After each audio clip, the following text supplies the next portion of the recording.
नाज़रीन अस्सलाम वालेकुम। बिलाखिर जिस फैसले का 7 साल से इंतज़ार था, पीटीआई ममनुआ फंडिंग केस जिसे कम से कम 7 बरस तक पीटीआई फॉरेन फंडिंग केस कहा गया और 7 बरस तक उसका फैसला नहीं आया। कई इलेक्शन कमीशन की कॉम्पोजिशंस बदल गई, कई सुप्रीम कोर्ट्स आई गई चली गई। वो बिलाखिर आज सुबह 10 और 10:30 बजे के दरमियान इलेक्शन कमीशन ऑफ पाकिस्तान की तरफ से ये फैसला आ ही गया और ये तवक्को भी थी कि इलेक्शन कमीशन ऑफ पाकिस्तान की तरफ से जो फैसला आएगा वो तहरीक इंसाफ के लिए और इमरान खान के लिए खासा सख्त साबित होगा। बज़ाहिर on the face of it कि इतना सख्त लगता नहीं है बिकॉज इसमें ममनुआ फंडिंग को जब्त करने के शो कोज नोटिस की बात की गई है, लेकिन इसके अंदर रेड हेरिंग ये भी है कि former prime minister of Pakistan Imran Khan ने जो यहाँ पे सर्टिफिकेट दिए थे, जहाँ कहा था कि कागजात जो हैं to the best of my understanding दुरुस्त हैं, चूँकि उसमें अब इलेक्शन कमीशन ने ये कहा है कि इसमें इनएक्यूरेसीज हैं, ये अदाद व शुमार और ये फैक्ट्स सही नहीं हैं, इसलिए हुक्मरान जमातें PDM जो हैं वो ये इंडिकेट करती हैं कि वो इसे सुप्रीम कोर्ट ऑफ पाकिस्तान में ले जा सकती हैं इमरान खान को साबित करने के लिए कि वो सादिक और अमीन नहीं रहे article 62 of the constitution of Pakistan के तहत। ये भी पैरेलल कहा गया कि नवाज शरीफ साहब भी तो इसी तरह से आखिर डिस्क्वालीफाई हुए। जैसे ये फैसला आया उसके फ़ौरन बाद जहाँ तहरीक इंसाफ ने ये कहने की कोशिश की कि इससे वो कुछ साबित नहीं हुआ, जो कहा जा रहा था तहरीक इंसाफ यहाँ पर बैन नहीं हुई है, कालादम नहीं हुई है, उम्मीदों पे पानी फिर गया उनके दुश्मनों की, वहीं हुक्मरान जमात के कई सियासतदान जो हैं वो टेलीविज़न प्रोग्राम्स में अपीयर हुए और उन्होंने अपना केस जो है वो बहुत ही मजबूती से बिल्डअप किया। उनके जो टुकड़े हैं वो भी हम आपको सुनाएंगे, बहुत ही इंटरेस्टिंग ये डिस्कशन होगी आगे। अब सबसे बड़ा जो सवाल है वो कानूनी पहलू तो अपनी जगह, इसकी पॉलिटिकल इम्प्लिकेशंस पाकिस्तान के लिए क्या हैं, जहां हम तवक्को करते थे कि पाकिस्तान 90-100 दिन में एक आम इंतखाबात की तरफ जा सकेगा। 17 जुलाई पंजाब के ज़मीनी इंतखाबात के बाद इस उम्मीद में बड़ी जान पड़ गई थी। बहुत से एनालिस्ट ये समझते हैं कि इलेक्शन कमीशन ऑफ पाकिस्तान के फैसले का जो एक्चुअल थ्रस्ट है वो ये है कि 2022 में पाकिस्तान में आम इंतखाबात ना हो सकें। तो यहीं से डिस्कशन का आगाज़ भी हम करेंगे। स्टूडियो में मेरे साथ तशरीफ़ रखते हैं जनाब फैसल करीम टोंडी साहब, पाकिस्तान पीपल्स पार्टी के बहुत ही प्रोमिनेंट लीडर हैं, सेंट्रल सेक्रेटरी इंफॉर्मेशन हैं, मेंबर हैं सेंट्रल एग्जीक्यूटिव कमेटी के, फॉरेन अफेयर्स कमेटी के और फॉर्मर डिप्टी स्पीकर रह चुके हैं नेशनल असेंबली के। Very warm welcome to Faisal Karim Tondi साहब। आप फॉर्मर गवर्नर सिंध इमरान इस्माइल साहब, तहरीक इंसाफ के सीनियर रहनुमा, हम एक वीडियो लिंक के ज़रिए ज्वाइन कर सकेंगे। फैसल बारी साहब पाकिस्तान के सरवर बारी साहब पाकिस्तान के इंतहाई prominent election observer, monitor, columnist जो हैं, फॉफन के सरबराह रह चुके हैं, वतन के साथ वाबस्तगी है, इलेक्शन के हवाले से बहुत गहरी नज़र रखते हैं, इलेक्शन के कानून को बहुत समझते हैं, मेरे साथ स्टूडियो में तशरीफ़ रखते हैं। सो दोनों सरवर बारी साहब और फैसल कमरी साहब स्टूडियो में हैं, इमरान इस्माइल साहब वीडियो लिंक के जरिए। सबसे पहले मेरी कोशिश होगी कि हम बात कर सकें कॉन्स्टिट्यूशनल एक्सपर्ट अबूज़र नियाज़ी साहब से। अबूज़र नियाज़ी साहब अस्सलाम वालेकुम। जी वालेकुम सलाम। अबूज़र नियाज़ी साहब, इसकी अब ज़ाहिर सुबह से बहुत लेवे हो चुकी है, इतनी ज़्यादा डिफरेंट किस्म की लीगल ओपिनियन इस हवाले से आ चुकी हैं कि इमरान खान के ख़िलाफ़ क्या हो सकता है, तहरीक इंसाफ के ख़िलाफ़ क्या हो सकता है, दूसरी तरफ से भी एक्सप्लेनेशन आ रही हैं। आपकी इसके बारे में क्या जजमेंट है कि इलेक्शन कमीशन ऑफ पाकिस्तान का जो फैसला आया है जिसमें ये कहा गया कि इमरान खान ने जो सर्टिफिकेशन दी उसको एफिडेविट भी कहा जा रहा है, चूँकि वो सही नहीं है इसलिए इमरान खान के खिलाफ 62(1)(f) वगैरह का केस जो है हो सकता है सुप्रीम कोर्ट में जा सकती हैं PDM की जमातें, इस पर क्या रद्द अमल है आपका? जी देखें मुझ सब इसको अगर हम बाइफरकेट कर लें दो हिस्सों में इस इशू को, एक तो पीटीआई की अपनी क्या हैसियत होगी इस फैसले के बाद, एक इमरान खान साहब की as MNA as a law maker क्या हैसियत होगी। सबसे पहले मैं क्योंकि छोटा इशू है खान साहब पे आ जाऊं। देखिए खान साहब पे जो केस अगर ये बनाना चाहें वो ये बनाएंगे कि इन्होंने जो एफिडेविट दिया था इनके बकौल, वो उसमें जो इनकरेक्ट है वो it's not true as per the facts. अब देखें इसमें सबसे पहले तो मैं क्लियर कर दूं, ये जो फॉर्म जमा हुआ था ये सेक्शन 13 था पॉलिटिकल पार्टीज ऑर्डिनेंस 2002 उसके नीचे, और वो एफिडेविट नहीं होता, दैट इज अ सर्टिफिकेट। फिर 2017 का जो कानून आया था इलेक्शन एक्ट उसके नीचे एफिडेविट का कॉन्सेप्ट आया था। There is a difference between affidavit and certificate. Certificate जो होता है वो अंडर ओथ नहीं होता, एफिडेविट जो होता है वो अंडर ओथ होता है, अथॉरिटी के सामने आप उसको साइन करते हैं और उसको वेरीफाई करते हैं सारा कुछ। और मैंने भी वो देखा भी है सर्टिफिकेट, उसमें नीचे लिखा भी हुआ है, यहाँ जो लॉयर्स भी बैठे हैं उनको भी पता होगा कि उसमें नीचे हमेशा लिखा होता है to the best of my knowledge and belief. तो इसमें गुंजाइश का हमेशा गलती की गुंजाइश होती है, मिस स्टेटमेंट भी हो सकती है। तो इस वजह से अगर सर्टिफिकेट के नीचे जो उन्होंने सर्टिफिकेट दिया और उसमें कोई गलती है तो मेरे ख्याल से अगर वो एफिडेविट नहीं है तो उस पे आप डिस्क्वालिफिकेशन 62(1)(f) के नीचे नहीं जा सकते, ओवर एंड टू नहीं बनती उसमें। और साथ साथ इसमें एक और चीज भी है, देखें Supreme Court of Pakistan Khawaja Asif साहब के केस में ये होल्ड कर चुकी है, अगर ये एफिडेविट भी होता तो ये होल्ड कर चुकी है कि every misstatement does not amount to disqualification under article 621F। जब तक उसमें इंटेंट ना हो, वहां सुप्रीम कोर्ट ने मैं वही आ रहा हूँ, there must be an element of dishonesty, malice उसके अंदर हो, अगर वो नहीं है तो वो उस पर डिस्क्वालिफिकेशन नहीं होगी। सो ये जब केस जाएगा, अगर वो लेके जाते हैं तो दो चीजें देखनी पड़ेगी कि ये एफिडेविट था भी सही कि नहीं, या सर्टिफिकेट है, मेरे ख्याल से सर्टिफिकेट है, और साथ फिर देखना पड़ेगा कि ये डिसऑनेस्टी का एलिमेंट इसमें एग्जिस्ट करता है कि नहीं करता। वो चीजें डिटरमिन होंगी तो फिर आप कह सकते हैं कि डिस्क्वालिफिकेशन का केस है। ये इतना आसान नहीं होगा, तो it will be difficult case के डिस्क्वालिफिकेशन। अच्छा, अब इलेक्शन कमीशन पाकिस्तान ने नियाज़ी साहब ये फाइल कंप्लीट उन्होंने कोई बंद नहीं की है, उन्होंने एक शो कॉज नोटिस इशू करने की बात की है, शो कॉज नोटिस इशू हो चुका है या हो रहा है, इसका मतलब ये प्रोसीडिंग अभी चलनी है। तो इसकी हम आ जाते हैं ये पीटीआई का जो जी बिल्कुल उसके ऊपर आ जाते हैं जी। इमरान खान साहब का हो गया, अब पीटीआई पे आते हैं। देखिए इसमें अभी इलेक्शन कमीशन ने नीचे अगर आखिरी पैरा देखें तो उसमें लिखा हुआ है, गवर्नमेंट को भी हम रेफरेंस भेज रहे हैं। अगर किसी भी पार्टी, देखिए वर्ड बैन कहीं नहीं लिखा हुआ आपके कॉन्स्टिट्यूशन में या किसी आइन में, वर्ड डिसॉल्व लिखा हुआ है। अगर पार्टी को डिसॉल्व करना है, वो अगर उसको सादे लफ्जों में ये लोग बैन भी कह रहे हैं, वो ये होता है कि ये गवर्नमेंट भेजेगी सुप्रीम कोर्ट के पास विद इन 15 डेज कि इन्होंने प्रोहिबिटेड फंडिंग ली है, फॉरेन फंडिंग ली है, और सुप्रीम कोर्ट फिर नोटिस करेगी पाकिस्तान तहरीके इंसाफ को, उनको सुनेगी, उनकी अपॉर्चुनिटी देगी उनको हियरिंग की, और उसके बाद कंफर्म करेगी क्या ये डिक्लेरेशन ठीक है इनको डिसॉल्व करने की कि नहीं है। लेकिन उसमें एक चीज साथ देखनी पड़ेगी कि हनीफ अब्बासी का केस आया था 2019 के 20 या 18 के लगभग का केस है, मुझे एग्जैक्ट साइटेशन PLD 2017 का फैसला 86 है जी हाँ। उसमें सुप्रीम कोर्ट कह चुकी है कि आपने अगर किसी पार्टी को बैन करना है या डिसॉल्व करना है तो आप सिर्फ स्टैट्यूटरी लॉ की हद तक उसको नहीं डिटरमिन करेंगे, आपने कानून का आर्टिकल 17(2) को भी साथ मिला के पढ़ना है। अगर आप साथ मिला के पढ़ते हैं तो फिर जरूरी है कि जिस पार्टी को आप डिसॉल्व करना चाह रहे हैं, that is working against the interest in sovereignty and integrity of Pakistan. अच्छा, लेकिन अगर फॉर एग्जाम्पल कुछ मैं अब एग्जाम्पल लेता हूँ, आपके पास आता है कि जी किसी ने रॉ से पैसे लेके पाकिस्तान में एजिटेशन की है और पाकिस्तान में डिमॉन्स्ट्रेशन की है, अफरा तफरी की है, क्योस क्रिएट की है, अनार्की क्रिएट की है, MI5 से ली है, MI6 से ली है, CIA से ली है। मेरे ख्याल से वो सोवरेनिटी इंटेग्रिटी का तब क्वेश्चन आता है, लेकिन एक सब्जेक्टिव चीज है। अब इस पे ये तो कोर्ट ही बताएगा कि इसमें क्या क्या फॉल नहीं करता। अगर आपको याद हो, नेशनल अवामी पार्टी होती थी NAP, अब जिसको हम ANP कहते हैं, उस पे भुट्टो साहब ने बिल्कुल फेडरल गवर्नमेंट उनकी थी, उन्होंने भेजा था सुप्रीम कोर्ट, तो एक ही पार्टी पे अभी तक बैन लगा है पाकिस्तान की हिस्ट्री में जो डिसॉल्व की गई है, वो नेशनल अवामी पार्टी NAP थी। लेकिन उस पर कोई फर्क नहीं पड़ा, उन्होंने उसको ANP कर दिया है। मेरे ख्याल से फुटाइल एक्सरसाइज होगी अगर आप किसी पार्टी को इस तरह डिसॉल्व कराते हैं। वो PTI की जगह TPI करा लेंगे अपना नाम, लेकिन आप एज एग्जिस्टेंस उनके वोटर के बैंक की या उनकी वोट बैंक की या उनका इलेक्टोरल जितना कॉलेज है या उनकी लीडरशिप है, उसको आप खत्म नहीं कर सकते। आप उनको डिसॉल्व करा भी लें, ठीक है, मुश्किल प्रोसेस होगा सुप्रीम कोर्ट में। तो यानी जिस तरह से पाकिस्तान पीपल्स पार्टी पार्लियामेंटेरियन बन गई थी एक नई पार्टी टेट्रा P, उस तरह से भी कुछ बन सकता है यहाँ पे। जी देखिए, ये तो पॉलिटिकल क्वेश्चन है ना, फिर ये तो आपको ये जो मेरे साथ बैठे हैं मेरे भाई ये बेहतर बता सकते हैं। कानूनी तौर पे पॉसिबल है, but it's very difficult, not easy कि प्रूव करेंगे party is working against integrity and sovereignty of Pakistan. लेकिन अगर हो भी जाए तो that can be sorted out, वो फिर कोई और नाम चेंज करके वापस आ सकते हैं। इसमें मेरे ख्याल से आप और अवामी नेशनल पार्टी का जहां तक मुझे याद आता है, नेशनल अवामी पार्टी का कि उस पर इराक से फंडिंग का ये वो जो केस था जिसमें इराक नहीं जी, मुझे सब उस पर इल्जाम काफी लगे थे। जो रीजनिंग थी सुप्रीम कोर्ट ने उसको अफर्म किया था, वो इस बेस पे किया था कि इन्होंने ये कहा है स्पीचेस में, इसकी लीडरशिप में, हम आईने पाकिस्तान को नहीं मानते। अच्छा, उसकी रीजनिंग ये थी। अच्छा, मेरे साथ रहे अबू ज़र नियाज़ी साहब, बहुत अच्छा आपने हमें एक रैशनल स्टैंड दे दिया है। मुझे जरा इसी को farmer deputy speaker of the national assembly जनाब फैसल करीम पुंडी साहब तक लेने। फैसल करीम पुंडी साहब, आपकी पार्टी का या PDM का क्या स्टैंड है, और आपका स्टैंड वही है जो पूरी PDM का है, या पीपल्स पार्टी का अपना एक अलग स्टैंड है? देखिए, केस क्या है? बिस्मिल्लाहिर्रहमानिर्रहीम। सबसे पहले तो मैं अफसोस करूंगा जो कल एक हादसा हुआ हेलीकॉप्टर का, जिसमें जी बड़ा अनफॉर्चुनेट, बहुत कोर कमांडर क्वेटा और बाकी हमारे नौजवान शहीद हुए हैं। एक बड़ा अनफॉर्चुनेट इंसिडेंट हुआ है।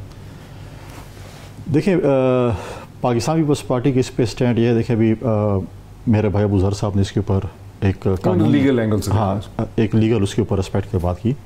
लेकिन बात यह है कि जो शख्स हमें आकर सबक सिखाता था इंसाफ का, चोरों को मुख्तलिफ नामों पे लोगों के नाम रखता था कि ये चोर हैं, ये डाकू हैं, फलां हैं, आज खुद 8 साल बाद एक इलेक्शन कमीशन ने एक फ़ैसला किया और इस फैसले को इन्होंने डिले करने के लिए क्या कुछ कोशिशें नहीं की, कभी वकील चेंज किए, कभी वो खैर इनका अपना एक है कि क्योंकि इनको पता था कि हमने हमारे खिलाफ ये फैसला है तो उन्होंने हर कोई कहता है डिलींग टैक्टिक्स इस्तेमाल करता है। अब ये जो हमें जो सादिक और अमीन और ये लिखा देते आज तो इनको पता चल गया कि इन्होंने ECP के साथ फौरन जो भी प्रोहिबिटेड फंडिंग समझते हैं कि इसका इखलाकी पहलू ज़्यादा स्ट्रॉन्ग है रादर देन लीगल। बहुत पहलू पे वो लीगल पहलू पे उन्होंने वो की है। उसके बाद जो है वो इखलाकी पहलू तो हमें इखलाकियात के सबक सिखाते थे ना। आज मुझे बताएं कि आज इखलाकियात किधर हैं। आज इन्होंने भी झूठ बोला है। आज वो सादिक और अमीन जो अपने आप को कहलाते थे, आज बताएं कि उनकी इखलाकियात किधर हैं। उनका जो झूठ का मबनी एक चीज़ें थी, वॉट एवर सर्टिफिकेट का अंडरटेकिंग का वॉट एवर कि मैं उसको साइन किए हैं और ये चीज़ें हैं, तो क्या आपने ऐसी साइन कर दी? आपके सामने कल कोई भी डॉक्यूमेंट्स रख देगा और आप उसको साइन कर देंगे।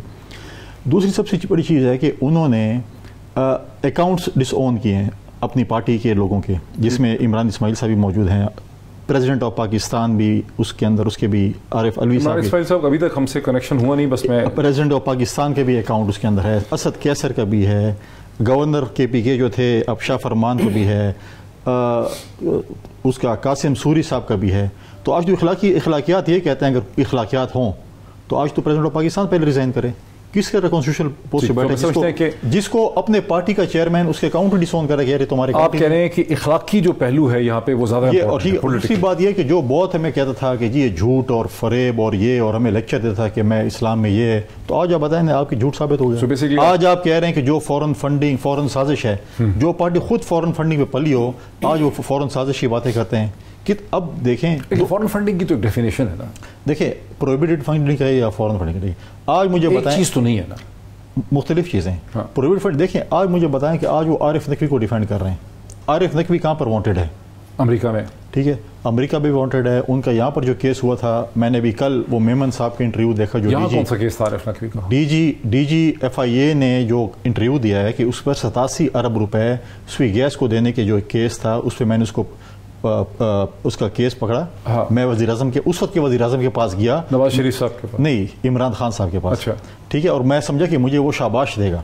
हाँ। लेकिन उल्टा उसने मुझे बुरा लगा कि तुमने कैसे ये कर लिया, हमें इसने फंडिंग की, हमारे दोस्त ने क्या किया। हाँ। ये उसके सोशल मीडिया मेमन साहब तो पहले भी खिलाफ बोलते हैं, बहुत ज्यादा उनका झगड़ा चल रहा है। किसका? मेमन साहब जो DG FIA की आप बात कर रहे हैं, मैं एक पर्सनल स्किर्मिश। तो अमेरिका में तो वांटेड है ना, बरतानिया में भी तो उसका केस चल रहा है ना। हाँ। अब अमेरिका के बाद ये बोलेंगे बरतानिया सारी सियासतदान से उसका ताल्लुक नवाज शरीफ साहब को उसने, वो तो मानता है ना कि मेरे लिए उसने फंडिंग की है, मुझे उसने पैसे दिए, जो खैरात के पैसे अपनी सियासी पार्टी पे लगाए। तो ये मतलब ये तो मानता है, बाकी मानते कोई नहीं। वर्ल्ड इकोनॉमिक फोरम में नवाज हमने खैरात के पैसे हमें मिले भी उस पार्टी को, नवाज शरीफ साहब को, मोहतरम नवाज शरीफ साहब को उन्होंने वर्ल्ड इकोनॉमिक फोरम में होस्ट किया। उनकी पार्टी के ज़माने में उनके बड़े अच्छे उनसे ताल्लुकात रहे 2013 और उसमें। तो सारे ही पाकिस्तान के सिस्टम से सारे अगर उनको PMLN को फंड किया या किसी और पार्टी को फंड किया, उनका भी हिसाब किताब नहीं। मैं फंडिंग का नहीं कह रहा, मैं कह रहा हूँ कि पाकिस्तान की जितनी भी अरबाब होस्ट करना फंड करना और चीज़ है। मैं कह रहा हूँ कि तमाम अरबाब इख्तियार के साथ उनके बहुत क्लोज ताल्लुकात रहे। यहाँ पर इमरान खान कहता है कि हाँ मेरे ताल्लुकात रहे, बाकी मानना ही नहीं चाह रहे इस वक्त क्योंकि मुश्किल में है।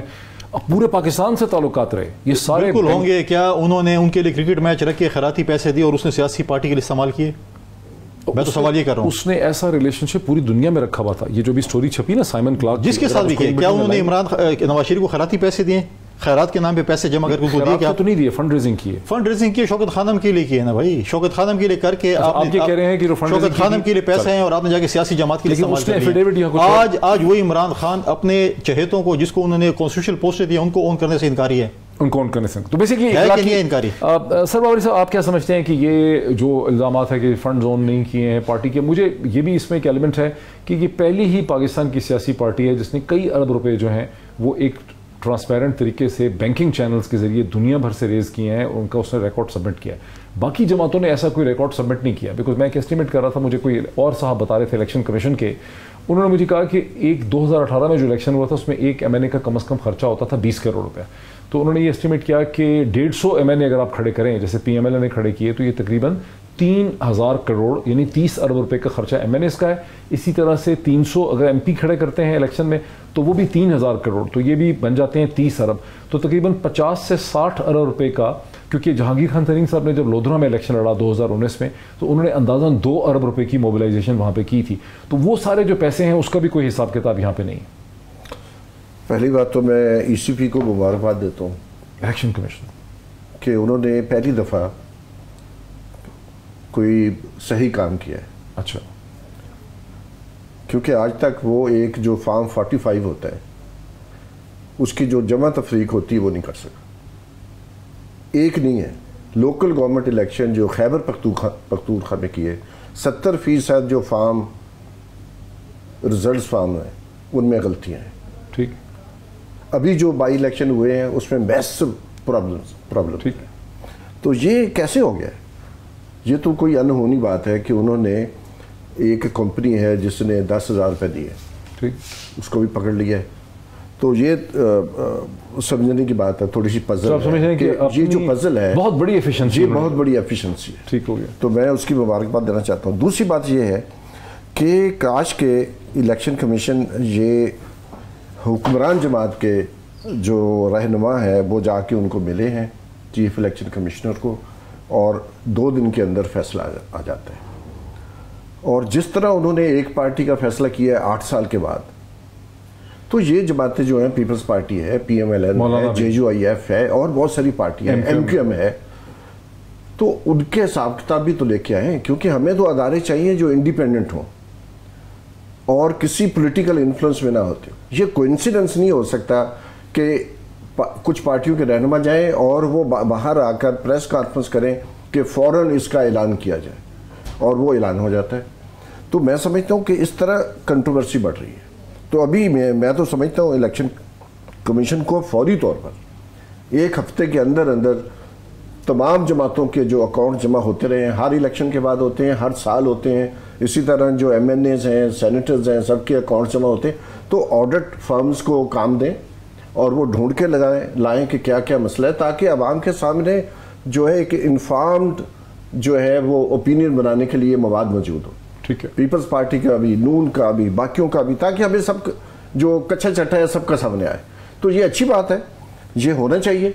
और मैं समझता हूँ चूँकि जो हमारे लॉ में लिखा है कि कारपोरेट फंडिंग जो है वो चाहे पाकिस्तान के अंदर हो या बाहर हो वो प्रोहिबिटेड है, वो ममनुआ फंडिंग है, वो फॉरेन फंडिंग के जिम्मे में नहीं आती। कॉर्पोरेट फंडिंग को कैसे डिफाइन करते हैं? बिकॉज बहुत से लोगों ने $100 दिए हुए अपनी कंपनियों में, चाहे वो एक रुपया भी दें, वो ममनुआ फंडिंग है। नहीं, लेकिन एक प्राइवेट देखिए ना, बहुत से लोगों ने अमेरिका से, इंग्लैंड से पैसे अपनी कंपनियों के नाम से चेक काटे हुए, नहीं चाहे वो किसी भी गलत है, उसको अब election commission foreign company count कर रहा है, लेकिन वो लोगों ने पर्सनल, अगर किसी ने $100, मैंने लिस्ट देखी है, $50 वाला भी लिस्ट में मौजूद है। मुझे एक ब्रेक लेने दीजिए और ब्रेक के बाद मैं आपसे शुरू करता हूँ। नाज़रीन वेलकम बैक। मैं सीधा चलना चाहता हूँ इमरान इस्माइल साहब के पास, तहरीक इंसाफ के सीनियर रहनुमा हैं, गवर्नर सिंध रह चुके हैं, और अभी फैसल करीम कोडी साहब का जो बेसिक आर्गूमेंट था, उन्होंने कानून की बात ही नहीं की, उन्होंने ये बात ही नहीं की कि लीगली हम क्या करेंगे तहरीक इंसाफ के खिलाफ, इमरान खान के खिलाफ। उन्होंने बात ये की कि इमरान खान ने हमें लेक्चर दिया था ऑनेस्टी का, दयानत का, शराफत का और सच्चाई का, और बाकी सबको करप्ट कहा था। लेकिन आज इमरान खान की स्टेटमेंट्स जो हैं वो गलत साबित हो गई हैं, और ऐसे भी अकाउंट्स हैं तहरीक इंसाफ के, इमरान इस्माइल साहब के नाम पे, असद कैसर साहब के नाम पे, जिनको आज तहरीक इंसाफ इलेक्शन कमीशन के सामने ऑन नहीं कर रही। इमरान इस्माइल साहब, आपका इस पर क्या रिएक्शन? हाँ, बहुत शुक्रिया। पहले तो मैं देर से आने की माजरत चाहता हूँ, थोड़ा कन्फ्यूजन हो गई थी।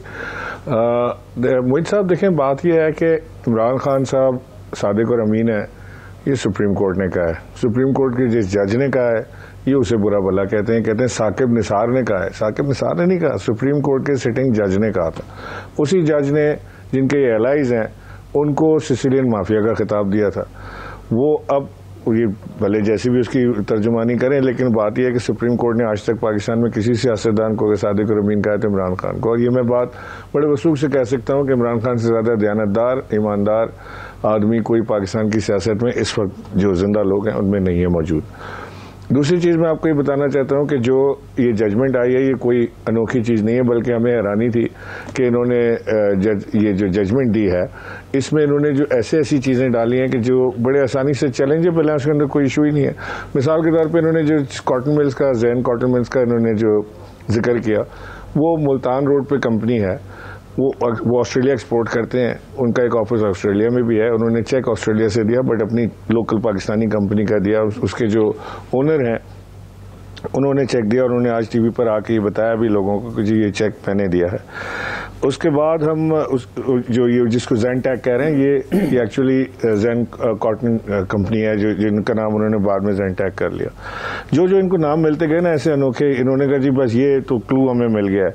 वो जो हिंदू खातून है उनके हस्बैंड जो है नासिर हुसैन है, शर्मिता जो सेठी खातून है हिंदू जी, शर्मिला या क्या उनका नाम है, वो उनके हस्बैंड नासिर हुसैन है जो पाकिस्तानी निजाद अमरीकी है।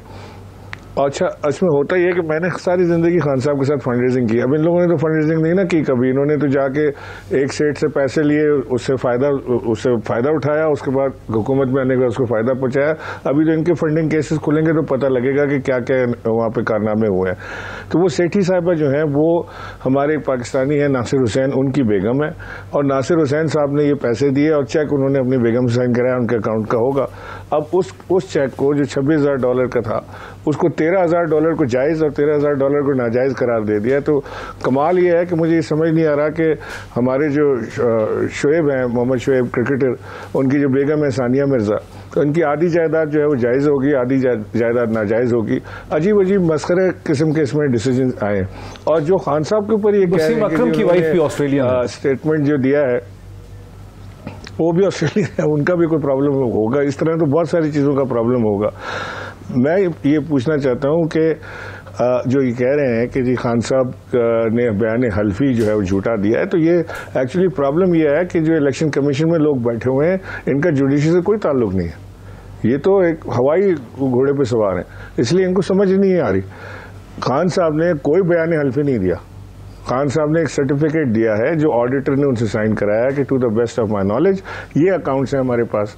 वो उन्होंने खान साहब ने तो अकाउंट्स नहीं खोले या वो गिनते नहीं। खान साहब ने अपने बारे में तो झूठ नहीं बोला। उन्होंने ये तो नहीं कहा कि मेरा इनकम टैक्स इतना नहीं है, इतना है, मैं अपनी जायदाद का मैं भूल गया था। ये बात नहीं हुई। जो पार्टी के अकाउंट्स हैं, हर अकाउंट इमरान खान से पूछ के नहीं खोला जाता। पार्टी का सेक्रेटरी जनरल लेटर दे देता है, पार्टी का प्रेसिडेंट इनिशिएट ले लेता है, पार्टी में अमेंडमेंट्स होती रहती है, इस तरह से अकाउंट्स। तो इमरान इस्माइल साहब जो कुंडी साहब कह रहे हैं ना कि बहुत से अकाउंट्स को आप ऑन नहीं कर रहे, ये कह रहे हैं कि 12 पता नहीं 14-15 ऐसे अकाउंट हैं, 12 अकाउंट ऐसे हैं जिनको तहरीक इंसाफ के लोगों के नाम पे हैं, आपके नाम पे भी है, तो उनको आप ऑन नहीं कर रहे। आप कहते हैं ये पार्टी के अकाउंट्स नहीं, वो क्या मामला है? देखिए, जो इनसे मांगे गए थे ना अकाउंट्स का डिटेल, वो अकाउंट्स की डिटेल मांगी गई थी जिसमें फंड रेजिंग से पैसा आया। टू द हमारी अंडरस्टैंडिंग ये थी। तो वो ये अकाउंट्स जो थे ये इंटरनल थे, तनख्वाहों के और ये सारी चीज़ों के। कोई इंडिविजुअल इस तरह से अकाउंट नहीं खोल सकता। लेकिन जो ये इन्होंने बेस बनाया खान साहब की उस बात को, जो उन्होंने सर्टिफिकेट में सर्टिफाई किया है कि जी to the best of my knowledge ये पाकिस्तान तहरीक इंसाफ के अकाउंट्स हैं, और उन अकाउंट्स में उनका अकाउंट का जिक्र नहीं था, तो लिहाजा ये उसे कह रहे हैं। 11 अकाउंट पाकिस्तान मुस्लिम लीग नून के और 15 या 16 अकाउंट पीपल्स पार्टी के। लिबिया से शुरू करें फंडिंग इनकी, और वो जो नवाज शरीफ साहब ने उसामा बिन लादेन से पैसे लिए थे बेनज़ीर भुट्टो को, उनकी गवर्नमेंट को टॉपल करने के लिए, वहाँ तक आप पहुँचें। JUI में आप आ जाएँ तो वो आपको पता चलेगा कि फॉरेन फंडिंग कहते किसको है। इन्होंने तो बाहर के मुल्कों से पैसे पकड़े हैं, हमारा तो कोई। अच्छा, ये मुझे एक बात बताएं कि पाकिस्तान तहरीक इंसाफ इंडिया से फंड ले रही है $12,000 बाय चेक। कितने बड़े बेवकूफ़ और अहमक है कि हम फंड भी ले रहे हैं इंडिया से खुदा न खास्ता पाकिस्तान को नुकसान पहुंचाने के लिए, और वो भी $13,000, वो भी बाय चेक। कमाल है कि नहीं? मैं कहता हूं कि इनको कोई सिरा नहीं मिल रहा कि किस तरह से इमरान खान को बदनाम करें।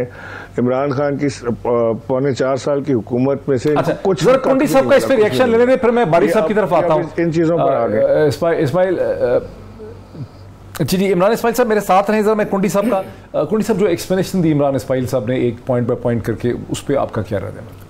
देखिए क्या पॉइंट पर बोले, ये कह रहे हैं फलां को देखें, JUI को देखें। नहीं, उन्होंने शर्मिता का इतना जिक्र होता है उसका उन्होंने एक्सप्लेन कर दिया है, उन्होंने और कंपनीज का एक्सप्लेन कर दिया है कि कंफ्यूजन है। अगर फरमा लूँ थोड़ी सी, अगर मुझे नहीं मैं सिर्फ एक्सप्लेन कर रहा हूँ। मैंने सारी सुन लिया, मेरे कान में लगी हुई है, मैंने सुन लिया। ठीक है, मैं आ रहा हूँ उस पर। ठीक है, आइए। ठीक है, मैं इंडियन फिल्म की तरह आखिर से शुरू करके तो वो ये जो इन्होंने कहा ना कि पीपल्स पार्टी के अकाउंट देखें, PMLN अपने, भाई आपने अपने हिसाब किताब देना है, पाकिस्तान पीपल्स पार्टी ने अपना देना है, बाकी जो जमातें हैं उन्होंने अपने देना है, आपने अपने हिसाब किताब देना है, इन्होंने अपने हिसाब किताब देना है। आप अपने हिसाब किताब बताएं। हमें से जो डॉक्यूमेंट्स मांगे गए थे ECP से, हम ECP ने हमसे मांगे, हमने वो प्रोवाइड किए हैं। हमने कभी नहीं कहा हमारे वकील चेंज हो रहे हैं, आप डिलेइंग टैक्टिक्स इस्तेमाल करें या ये करें वो करें। बिल्कुल इलेक्शन कमीशन को चाहिए सबके फैसले, उसने बारी साहब ने कहा बिल्कुल हक बनता है। अगर हम गलत हैं हम प्रोवाइड करेंगे अपने डॉक्यूमेंट्स, बाकी जमातों अपनी प्रोवाइड करेंगे। आपने कितना सरमाया शो किया अंदाजा? I am not the legal team of वो ECP का। हमारे अपने जो सलीम अंदाजा भी नहीं है। नहीं, सलीम मांडी वाला साहब उसको सारा उसको देख रहे हैं, उनकी अपनी टीम उनको देख रही है, सारा जो है उसको देख रहे हैं। उन्होंने उनसे जो भी डॉक्यूमेंटेशन मांगी गई हैं उन्होंने प्रोवाइड की हैं। आ जाएगा फैसला, हमारा भी आ जाएगा। हम तो ये नहीं कह रहे कि हमारा फैसला डिले किया जाए या ये नहीं किया जाए।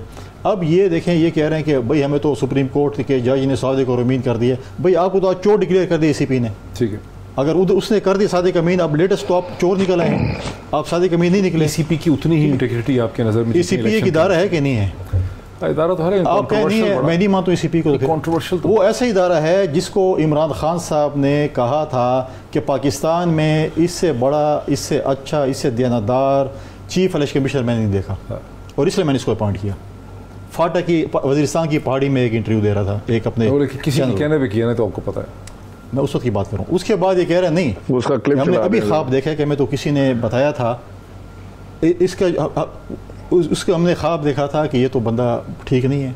ठीक है, इस तरीके से बाकी काफ़ी इन्होंने चीफ सेक्रेटरीज और IGs जिस तरीके से वो चेंज करते हैं। फिर कैबिनेट देखें, पाकिस्तान की तारीख में इतनी कैबिनेट रिशफलिंग नहीं हुई, दुनिया की तारीख में नहीं हुई। अच्छा, मैं एक मतलब है कि एक नालायक स्टूडेंट हूँ तारीख का, पॉलिटिकल साइंस का। ठीक है, बारी साहब शायद ज़्यादा जानते होंगे तारीख में इतनी कोई रिशफलिंग किसी कैबिनेट में शायद ना हो जितनी इन्होंने की, एक शायद में भी। लेकिन वो जो शेती कर रहे हैं शर्मीता, अब ये कहेंगे फलां हेडिंग है भाई, पाकिस्तानी आदमी की भी है। जो लीगल टीम आपने कहा था कि लीगल पे बहस नहीं की। देखें, अब जाएंगी फेडरल गवर्नमेंट के पास, फेडरल गवर्नमेंट विल जो भी उनका तरीकार है, जो सुप्रीम कोर्ट में जाएंगे जिस तरीके से, वो गवर्नमेंट का एक वो है कि वो करेंगे उसके ऊपर। अच्छा, इस पे गवर्नमेंट क्या करेगी? देखें, वो गवर्नमेंट को जो लिख रही ECP उसको लेकर जो है वो उन्होंने जो भी, चाहे वो इंटीरियर मिनिस्ट्री ने करना है, चाहे वो सुप्रीम कोर्ट में जाना है, उसमें जाना है, वो एक लीगल प्रोसेस है, उसके ऊपर करेंगे। लेकिन जो ये हमें सबक देते थे वो सब गलत हो गया। वो जो रोज़ बैठ के मेरे पाकिस्तानियों, मेरे फलानों, मैं तो बिल्कुल ऐसे हूँ और बाकी सारा जो है मेरे मुखालिफ जो है सारे चोट डाकू हैं। लेकिन आज ताज़ा खबर आई है कि वो जो सादिक अमीन था वो चोर, वो सादिक अमीन नहीं रहा। अच्छा सर भाई साहब, बहुत से क्वेश्चन, बिकॉज आप एक्सपर्ट हैं। एक तो यह है कि तहरीक इंसाफ का कहना है कि उन्होंने कई अरब रुपए की डॉक्यूमेंटेशन प्रोवाइड की है, मतलब कि 40,000 अकाउंट्स हैं, इस तरह से हैं, ये तो कई अरब रुपए बनते हैं। बाकी जमातों ने चंद करोड़ रुपए की दिए। आपको कोई अंदाजा है कि फिगर्स कितने हैं PAP के, PMLN के, मौलाना फजल रहमान के, MQM के? लोग शो नहीं गए। वो टैक्स वाला मामला है ना, मैं देखता हूँ अमीर तरीन लोग हैं, उन्होंने मैं टैक्स रिकॉर्ड देखता हूँ, मेरे से कम टैक्स दिया होता है। मैं हैरान रह जाता हूँ कि पिछले 5 साल का मेरा टैक्स देखिए जितना मैंने दिया, और इतने अमीर लोग हैं जो मुझे 100 दफ़ा खरीद सकते हैं, उन्होंने मुझसे कम टैक्स दिया होता है। तो ये भी कुछ इसी किस्म का यहाँ पे है किस्सा। ये क्या है?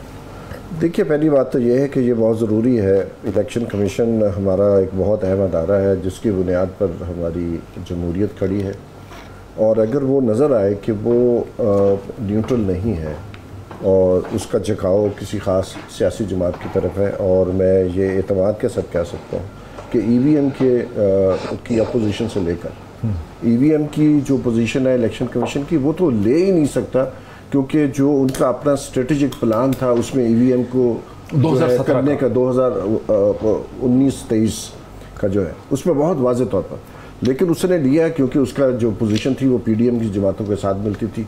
उसके बाद मुसलसल आप देखें कि जो रीकाउंटिंग है PP07 में, इसके अलावा जो है नोटिफिकेशन जो रिजर्व सीट्स के ऊपर होनी थी वो है, और अभी जो ये निकल के आए, वो कि ये बहुत, मैं बिल्कुल PTI के लोगों की ये आर्गूमेंट जो है कि ये पैसे जायज़ हैं, क्योंकि कोई भी कारपोरेट लॉ के अंदर कोई भी कारपोरेट चाहे वो $1 दे, वो नाजायज़। अच्छा, लेकिन इससे ये मतलब निकालना, चाहे $50 हो, इससे ये मतलब निकालना कि PTI ने फ्रॉड किया है, वो नहीं निकलता। अच्छा, दूसरा खान साहब के ने सर्टिफाई किया है, मतलब हम लोग भी जो NGOs में काम करते हैं, हमारे सालाना ऑडिट होता है, हम सर्टिफाई करते हैं कि जी बेस्ट ऑफ माई नॉलेज हम इसको साइन करते हैं।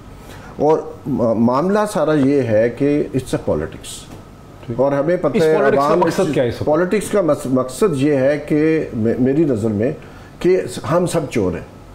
जब आप कहते हैं वो कहते हैं पीपल्स पार्टी वाले चोर हैं या नून वाले चोर हैं, ये कहते हैं आप चोर हैं, हाँ। हम सब एक जैसे हैं। पाकिस्तान की अवाम फिर देखे कि कौन सा इलेक्शन करवा, क्योंकि at the end of the day Pirzada साहब आप ज़रा गौर करें, सारे सियासतदान ये गौर करें कि जो एक्यूमुलेटिव इफेक्ट है लोगों के ऊपर वो क्या है कि हम सब चोर हैं।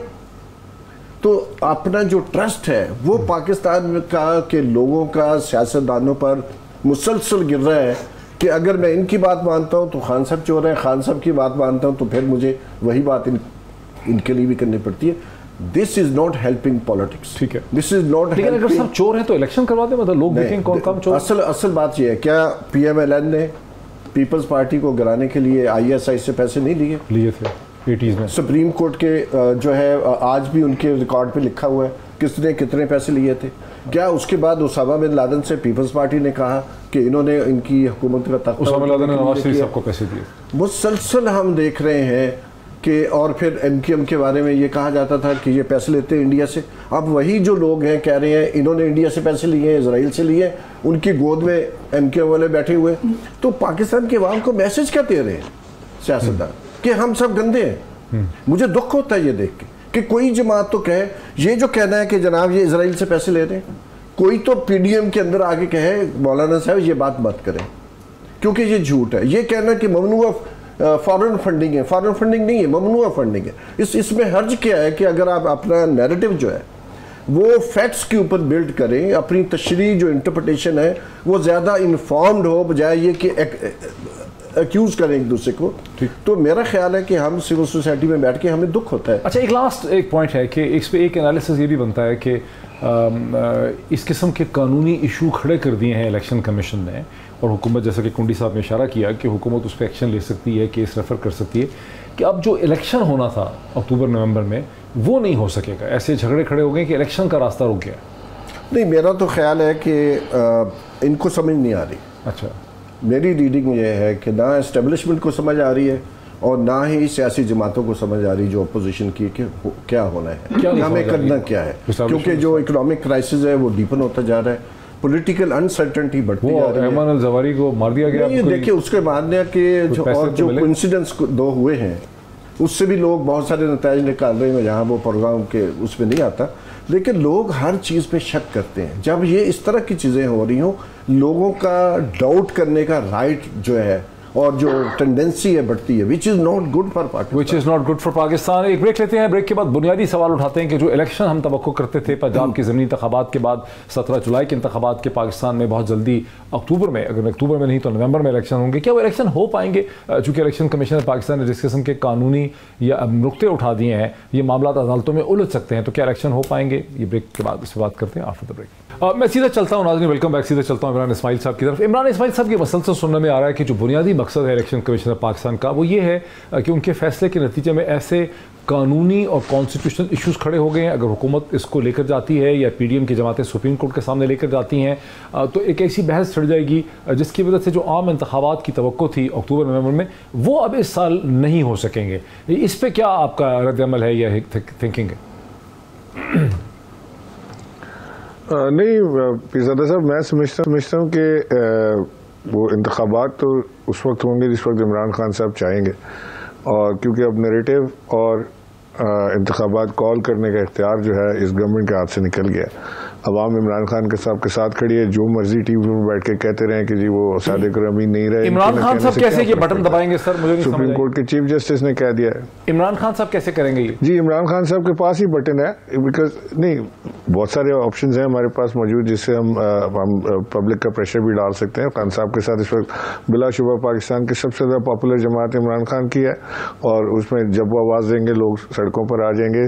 4 सूबों में हमारी हुकूमत है, कश्मीर में हमारी हुकूमत है, गिलगित बल्तिस्तान में हमारी हुकूमत है, पंजाब में है, KPK में है। ये तो सिर्फ CDM में हुकूमत करें तो ये ज़्यादा दूर नहीं है हमारे हाथ से। वो शायर कहते हैं ना, एक ज़रा हाथ बढ़ा दें तो पकड़ लें दामन, तो वो इतनी दूर है, बस ज़्यादा दूरी की बात नहीं है। और मैं ये और चीज़ देख रहा था कि वो आरिफ नकवी के ऊपर भी सारा कुछ आया, यदि आरिफ नकवी ने वहाँ मैच कराया और फिर उससे पैसे ले लिए। ये मेरा ख्याल है कि पाकिस्तान तहरीक इंसाफ की सबसे बड़ी नाकामी जो रही है ना, वो ये है कि हम टाइम मशीन नहीं ईजाद कर पाए। अगर टाइम मशीन बना लेते ना तो आरिफ नकवी से 2012 में मदद लेने से पहले हम देख लेते कि 2018 में कहीं आरिफ नकवी के ऊपर कोई इल्ज़ाम तो नहीं लगेगा और ये ऐसा तो नहीं होगा कि आरिफ नकवी के ऊपर कोई बात आ जाएगी। आप जब किसी रेस्टोरेंट में जाते हैं, बिल पे करते हैं, तो क्या रेस्टोरेंट का मालिक आपसे पूछता है कि आपके पास पैसा कहाँ से आया, आप कहाँ से ये ला रहे हैं पैसा, आप क्या मालूम आप ड्रग मनी से उसके रेस्टोरेंट बैठ के खाना खा रहे हो। सो आरिफ नकवी को किसी ने पूछा कि आरिफ नकवी के पास ये पैसा कहाँ से आया, उन्होंने किस मदमन तरीके इंसाफ को ये डोनेशन दी। हमें एक डोनर ने डोनेशन दी, हमने डोनेशन ली। आरिफ नकवी वो पैसा कहाँ से आया था बेहतर आरिफ नकवी बता सकेंगे। क्या इस इलेक्शन कमीशन ने किसी को आरिफ नकवी के पास भेजा? Arif Naqvi was a rising star then for Pakistan. एक जो बिजनेस की वर्ल्ड में ही वॉज अ हीरो। वो अबराज की कंपनी पाकिस्तान लेकर आया, उसने इन्वेस्टमेंट यहाँ पे की, वो यहाँ पे बड़ा कारोबार कर रहे थे। मेरी नज़र में तो आज भी मैं समझता हूँ कि आरिफ नकवी एक अच्छे बिजनेसमैन और एक शरीफ आदमी है। हो सकता है कहीं उनसे कोई गलती हुई हो अपने कारोबारी मामलात में, लेकिन एक फंड है यूके में जो प्रिंस चार्ल्स चलाते हैं, जिसका नाम प्रिंसेस चैरिटी है या प्रिंसेस फंड है मेरा ख्याल है। उसमें आरिफ नकवी उसके रेगुलर डोनर थे और उन्होंने तकरीबन मिलियन पाउंड स्टर्लिंग उसको डोनेट किए थे। तो क्या आपका ख्याल है कि वो अब वहाँ से भी हम कर लें इसको, ये अगर आप हमारे इलेक्शन कमीशन के हवाले कर दें तो ये प्रिंस चार्ल्स को भी कह देंगे कि ये बड़ा झूठा आदमी है, ये तो बड़ा गलत काम किया इसने। कभी आप जब किसी से पैसा ले रहे होते हैं तो उससे तो नहीं आप पूछते कि ये पैसा आपके पास, और वो भी बाय चेक, बाय कैश नहीं, कोई नहीं कि वो बोरी भर के ला के दे रहा था जैसे इन लोगों की आदत है कि पैसे, वरना तो जो बैंकिंग चैनल से जो आता है पैसा उसकी ओनर्स उसके ऊपर होती है जो पैसा दे रहा है। ये जो बैंकिंग चैनल के बगैर पैसा आता है वो उस वक्त अयान अली की जरूरत पड़ती है, वरना तो अयान अली की जरूरत ही ना हो। तो बैंकिंग चैनल से सारा ब्लैक का पैसा बाहर भेज दें आप, उसमें क्या देर क्या लगती है। अच्छा, ये आपको लगता है कि इलेक्शन इस साल हो जाएंगे अफवाह तफहीम से? 100% होंगे इलेक्शन। मैं तो साल क्या, मैं तो ये देख रहा हूँ कि शायद महीना डेढ़ महीने के अंदर इलेक्शन अनाउंस हो जाएंगे और यही पाकिस्तान की इकोनॉमिक रिवाइवल का रास्ता है। और इस इलेक्शन से जो भाग रहा है वो आप जान लें कि वो उसको पता है कि वो अवाम में नहीं जा सकते। तो बेचारे जो आप देख रहे हैं PMLN वाले तो बेचारे अवाम में जाके बर्गर नहीं खा सकते, तो अवाम में वोट मांगने क्या जाएंगे वो। ठीक है। अच्छा कुंडी साहब, पीपल्स पार्टी के बारे में एक आम तासुर है कि उसका अपना जो इलेक्टोरल बेस है वो अनअफेक्टेड रहता है सिंध के अंदर, लेकिन पंजाब में बहुत इरोजन हो गई है PMLN की। PMLN ने खुद भी मानते हैं, नज़र भी आ रहा है इन ज़मीनी इंतखाबात में। और ये जो इलेक्शन कमीशन का फैसला है इसके बारे में एक आम तासुर ये है कि ये दर हकीकत इस इलेक्शन को रोकने के लिए कि आम इंतखाबात ना हो सकें 2022 में, ताकि मामला सुप्रीम कोर्ट में उलझ जाए, फिर बहस हो जाए, फुल कोर्ट बनाएं, ये करें वो करें। आपका इस पर क्या रद्द-ए-अमल? इलेक्शन से दौड़ना चाहते हैं आप लोग? अगर दौड़ना चाहते हैं तो क्यों दौड़ना चाहते हैं? नहीं, ऐसी बात नहीं है। देखें, पहली बात तो यह है कि अगर एक जज सुप्रीम कोर्ट का इनको कहे कि सादिक अमीन है वो ठीक है, लेकिन जो इनको बोले कि आप चोर और डाकू और आपने जो है एम्बेजलमेंट की है तो वो गलत है। ठीक है। जो इनके हक में फ़ैसला करे वो बिल्कुल ठीक ठाक हैं, जो इनके खिलाफ फैसला करें वो गलत हैं। और इमरान इस्माइल साहब ने बात की थी कि हमारे हाथ में बटन है, जुर्रत करने असम्बली तोड़ दें, नहीं तोड़ेंगे। कौन सी वाली असम्बली? वो छोड़ दें पंजाब और KB की असम्बली। ठीक है। क्या ये क्या हमारे पास 4 असम्बलियाँ हैं और हम तोड़ देंगे और इलेक्शन हो जाएंगे? सवाल ही नहीं पैदा है तोड़ें। और कहते हैं हमारे हाथ में 1 महीना, मैं कहता हूँ 6 महीने के पास है कि तोड़ दी। 6 महीने बाद फिर प्रोग्राम करो, इनको बुलाएं। अच्छा, कि आपका भी समझ क्या है इसकी असेसमेंट क्या है? ये ऐसी कह रहे हैं। देखें, इलेक्शन होना है, आपने भी कहा नहीं कर लिया इलेक्शन, और पता नहीं आपको शायद किसी ने बताया कि अक्टूबर नवंबर में कोई इलेक्शन है। तो इस साल अक्टूबर नवंबर में कोई इलेक्शन नहीं, अक्टूबर 2023 में बिल्कुल इलेक्शन है। ये कहते हैं हमारे हाथ में बटन है, हम आवाम आप बिल्कुल लें, आप धरने भी दें, जो भी पिछले दफ़ा भी आप धरने के लिए थे फिर भाग गए थे। प्रॉब्लम यह है कि कहते हैं हमारे हाथ में, इनके पास एक है कि प्रेशर क्रिएट करें कि 2 असम्बली तोड़ दें, जो कि कतई नहीं तोड़ेंगे। अच्छा, ठीक है। ये ऐसी है, बोलेंगे अच्छा ठीक है हमने ये कर दिया वो कर दिया, फिर कोई और बहाना बनाएंगे और फिर अपने टाइम पे जाएंगे। बिल्कुल मैं समझता हूँ कि इकोनॉमिकल क्राइसिस का जो तोड़ है या उसको ठीक करना है वो है पॉलिटिकल जो है वो स्टेबिलिटी के साथ। ठीक है। इकोनॉमिक स्टेबिलिटी उस होता है जब पॉलिटिकल स्टेबिलिटी होगी। ठीक। इनका ये कहना है कि हमें हुकूमत दे दें तो सब कुछ ठीक हो जाएगा, जो कि बिल्कुल गलत है। अच्छा, क्विक इनका रिस्पांस ले लो, बारी सबसे कंक्लूड करता हूं। मैं तो एक पॉइंट आपको और देना था, लेकिन आपने एक बात की, मैं साथ टाइम अपने एक इलेक्शन कमीशन के दोस्त की जो कह रहा था कि जी ऐसे ऐसे। आप मुझे बताएं कि इलेक्शन कमीशन तो शुरू पहले स्टेप में हमें जो है वो झूठ बुलवाती है कि आप 20 लाख या 30 लाख NIMPA पे चंद लाख का रखा हुआ है, ठीक है। और आप टीवी पे दिखाते हैं कि इतने अरब खर्च हो गए, इतने करोड़ खर्च हो गए। तो फिर हालांकि ECP के भी जो रिश्तेदार हैं, जो उनके मेंबर्स हैं, कोई ना कोई रिश्तेदार तो इलेक्शन भी लड़ता होगा, उनको भी दुनिया को अच्छी तरह से पता है। तो ये मैं समझता हूँ कि ये शिक खत्म हो जानी चाहिए कि आप कितने एक्सपेंसेस करना चाहते हैं, शिक को खत्म ही करना चाहिए। अमेरिका में कोई ऐसी अपर लिमिट नहीं है। कल मुझे मिले कांग्रेस का इलेक्शन लड़े, तो मैंने उनको पूछा आपने कितने पैसे रेज करने हैं, सिर्फ 5 लाख वहाँ वोटर हैं इस इलाके में कैलिफोर्निया में, डॉक्टर आसिफ महमूद। तो उन्होंने कहा कि मैंने 4 मिलियन, मेरा हदफ है $4.5 मिलियन रेज करना, और उनकी जो ओपोनेंट हैं कोरियन ओरिजिन की, उन्होंने ऑलरेडी $6.5 मिलियन रेज किए हुए हैं। देखिए कोई लिमिट नहीं है वहाँ पे, नहीं होना चाहिए, लिमिट नहीं होनी चाहिए। मैं समझता हूँ कि बिल्कुल गलत है, बल्कि इमरान इस्माइल साहब, कुंडी साहब को बहुत शक है, बहुत ही क्विकली 1 मिनट, कुंडी साहब को शक है कि नहीं आप लोगों में इतनी हिम्मत नहीं है कि असेंबली वगैरह तोड़े और इलेक्शन नहीं होने लगे इस साल। क्विक, आपका क्विक रिस्पॉन्स चाहिए इस पर। इलेक्शन इसी साल होंगे, असेंबलियाँ भी टूटेंगी सारी, अब ये भी देखेंगे, हम भी देखेंगे। ये इन्हें भी पता है कि इलेक्शन इसी साल होंगे और असेंबलियाँ टूट जाएंगी। ये हर बार ये रोज़ कुंडी साहब इत्तेफाक से आजकल मेरे साथ टीवी पर बैठ रहे हैं और हर रोज़ बैठकर यही एक ही बात करते हैं कि आप पंजाब असेंबली तोड़ दें। हम वो बेवकूफ़ तो नहीं है पंजाब असेंबली तोड़ दें, आ जाएँ, बैठे, एक तारीख दें, हम तारीख देते हैं, तोड़ते हैं, लेट्स डिसॉल्व इट, एक साथ कर लेते हैं। ये अभी देखें ना क्या किया नेशनल असेंबली में, हमने 135 लोगों ने इस्तीफा दिया, इन्होंने 11 का कबूल कर लिया। ये अपनी चालाकियां चल रही हैं, ये समझ रहे हैं कि ये चालाकियों से ये बच जाएंगे। ये बचना नहीं है इन्होंने, ये जो मर्जी करें, ये हम सुप्रीम कोर्ट चले जाएंगे, हम सुप्रीम कोर्ट से 135 का इस्तीफा लेकर आएंगे, उसके बाद हम असेंबलियां भी डिसॉल्व करेंगे। ये यहाँ बैठ के मुझे जज्बात दिलाएं कि मैं अभी खड़ा हो जाऊँ कि जी बस अब देखो 80 पट्टे चक देंगे, फिर देखो की होना है। तो आप ट्रैप नहीं होना चाहते। इमरान इस्माइल साहब कह रहे हैं कि मैं कुंडी साहब के ट्रैप में पढ़ना नहीं चाहता। मैं ज़रा क्विकली सरबारी साहब, आपने भी प्रोग्राम के थोड़ी देर पहले ये कहा था कि इलेक्शन इस साल कराने ही पड़ेंगे। क्या वजह है कि आप समझते हैं कि निज़ाम पे इतना प्रेशर होगा कि इलेक्शन कराने? मेरा ख्याल है कि इलेक्शन इस साल लाजमी उनका ऐलान होगा। अच्छा, वजह ये जब कुंडी साहब फरमाते हैं या PDM के लोग कहते हैं इलेक्शन जो है वो अगले साल होंगे, मेरा अपना ख्याल है अनाउंसमेंट तो इसी साल होगी। इनकी कोशिश ज़रूर है कि इलेक्शन जो है वो नवंबर 2023 में हो, लेकिन मेरी अपनी असेसमेंट है कि मार्च से आगे जा ही नहीं सकते। आप सोचते हैं कि नहीं, मार्च तो मुझे PM के सोर्सेज ने कहा है कि नहीं, मार्च से आगे जाना मुमकिन ही नहीं है, क्योंकि ये हो नहीं सकता है। जितनी पोलराइजेशन मौजूद है इसमें PTI जो मैक्सिमम इंतजार कर सकती है वो 2 से 3 माह है। ये मार्च का महीना आपके ज़हन में कैसे? नहीं, मैं इसलिए कह रहा हूँ कि देखिए, अगर ये इस वक्त जो प्रोसेस चल रहा है, हाँ। इसको मैच्योर होने में 2 महीने मैक्सिमम लगेंगे और इसके बाद ये कोलैप्स होना शुरू हो जाएगा। क्योंकि अभी देखें ना, ये क्यों कर रहे हैं, 11 लोगों के इस्तीफे क्यों मंजूर हो रहे हैं, ज्यादा के क्यों नहीं हो रहे हैं, सबके क्यों नहीं किए जा रहे? हाँ। क्योंकि इनको भी पता है कि डिले करना है। हाँ। और ये डिले मैक्सिमम जो है वो 2 महीने और कर सकते हैं और उसके बाद इनको सबके इस्तीफे मंजूर करने पड़ेंगे। जब सबके इस्तीफे मंजूर हो जाएंगे तो इलेक्शन कमीशन पर लाजिम हो जाता है 11 भी इलेक्शन करवाने शुरू करें। It will be a joke यार। पाकिस्तान का मजाक तो नहीं उड़ाएंगे ना ये लोग। हाँ। इतनी मोहब्बत तो है ही होगी पाकिस्तान के साथ। हाँ। कि पाकिस्तान एक लाफिंग स्टॉक न बने दुनिया में कि हर 5 दिन के बाद 11 इलेक्शन कराएंगे, तो फिर क्या होगा? फिर दोबारा वो वापस आ जाएंगे, जो सीटें इनके पास हैं वो भी चली जाएंगी, जो अभी हुआ है बाई इलेक्शन। तो मेरा अपना ख्याल है maximum they can drag for 2 months और after 2 months they have to give the new date. और उसके बाद पाकिस्तान सस्टेन नहीं कर सकता, मेरी रीडिंग है। इसलिए इलेक्शन फरवरी मार्च मैक्सिमम। कोडी साहब, योर लास्ट वर्ड, 30 सेकंड।